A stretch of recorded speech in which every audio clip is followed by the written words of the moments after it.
একটা লোক র্যাপ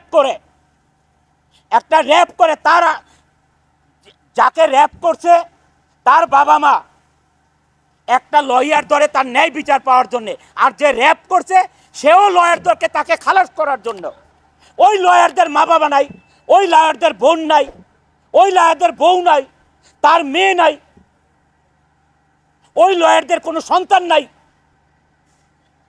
একটা র্যাপিস্টকে বাঁচানোর জন্য তার পিছনে দাঁড়াইতে হবে কেন?